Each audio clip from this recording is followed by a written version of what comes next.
Isaac, is there a different mindset that comes for you now, knowing that you've got to be out there 30-plus minutes almost every game? Just the mindset to just make sure I'm out there playing hard every minute, and really just to give it my all. Now it takes really a more focused mindset and a more maturity out there, especially if I'm gonna be on the floor a lot longer. And it's just really just kind of in a way forcing me to really just season faster than what it's really supposed to be. But I'm definitely down for the challenge. The game at West Virginia, Michael goes down very early, and so that's sort of kind of clear then, that game, that you're going to play a whole bunch. Going back to that game, did your thinking change at all once you realized he wasn't coming back?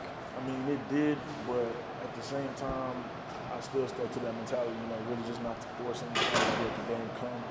And, I just really just stay aggressive. And that's really what I'm just trying to do here, just focus. Whatever the team needs me to do or bring extra to, win more games. And that's what I got to do. Practice-wise this season, you've been matched up with Mike. Without them now, is it a little bit different? You're not really going against a true ball handler all the time? It's not really too much different. In practice, even though we do play against each other a lot, we focus a lot on details. And it's not necessarily the competition part that we focus on. We focus on more of the execution part and the details of little things like our defense and, rotation, stuff like that. And so really, it was definitely great to have them. And, it does change things a little bit, but, we still here working hard and staying focused. How much did your guys' routine change when you weren't able to fly out Friday and just had to go Saturday morning? I mean, it would change a little bit, but there's no excuses. We still watched film, we still did our walkthrough, and we still got there to play the game.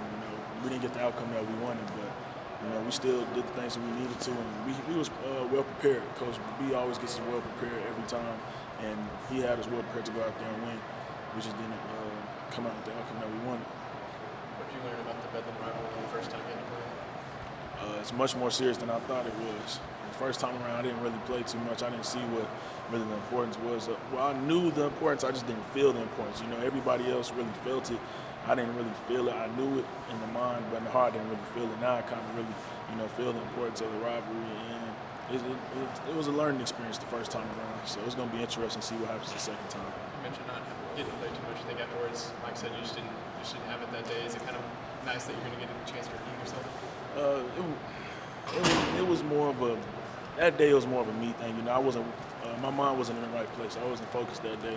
And, Coach B did what he had to do for the team to have his best opportunity to win. And that was me not being on the floor, which I was perfectly fine with. And now just, on Wednesday night, have an opportunity to go out there and play. I'm just going to give them all, and hopefully we come out with the W. Since that game, what have you learned, or how have you improved in terms of avoiding those early fouls that can kind of get you on the bench? I just really just stopped committing dumb fouls whenever they're not needed, especially with being down to a little less bodies. Definitely managing my fouls is something that I've been focusing on lately. Can't really have tic-tac fouls like slacking at the bar whenever the rebound is 94 feet away from the basket or anything like that. So I just really make a circle on how I can use my fouls and manage them. Has that been a focal point for you guys since Wednesday's news of really trying to avoid fouls in practice in those conversations? He didn't really stress that to us because he wants us to still play our same aggressive defense and still have that same aggressive mindset. So, as long as we go out there and play, I think everything will be fine. Now, all the players, we do have that in our minds, make sure we're not fouling too much. But at the same time, though, he didn't really just stress that to make sure that we didn't take away our aggressiveness on defense. So. You mentioned you knew what the rivalry was about, but you didn't feel it. Do you feel like Yor and Duncan kind of had the same approach to you, being guys who aren't from Oklahoma? I can't really speak for them, but I feel like, sometimes in order to understand a rivalry, you have to experience it for the first time, And, it was our first time being in that. None of us are from Oklahoma. And I just can't explain. I really just didn't feel it the first time around. But this second time, it feels different. I really feel the rivalry, and I feel like everybody in that locker room is really ready to go out there and play, and everybody wants to win badly. You guys changed defenses a lot against Iowa State. It seemed like you did some 1-3-1, 2-3, and man. How tricky is that to sort of switch on the fly in the middle of the game?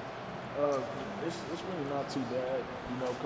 Coach B, like always, prepares us very well. We practiced it to switch multiple defenses at any time. And we did our best. You know, I think we did really good for our first time actually going out there and playing some of those zones. And, you know, I just look to see what we can do going forward on those zone defenses. And I feel like we did a really good job. And just as long as we focus and stay aggressive on the defensive end, that's going to lead us to good wins. Adding that zone to your defense, what do you feel like it does for you guys? It feels like it gives teams a different look. Like, you know, because we are actually a great defensive team, and we have a lot of length on the team. And so whenever we throw that zone out there or go back to man or throw a different zone out there, it really feels like it makes the offense on the other side think and really just gives them a different look every time. This is a wild one now, but can you take me through that dunk against West Virginia? You had Zaga open in the corner. That kind of seemed like the safe play, but were you just feeling it at that point? Actually, it's funny because, you know, at the moment I wasn't even really just thinking about the dunk at the time. I was just really trying to win the game.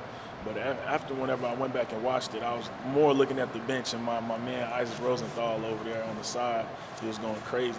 That's really what I look at when I watch the dunks. My man Isaac Rosenthal on the bench, and you know they was more excited than I was, and that just lets me know like them guys my brothers, and you know it's really great to have people like that.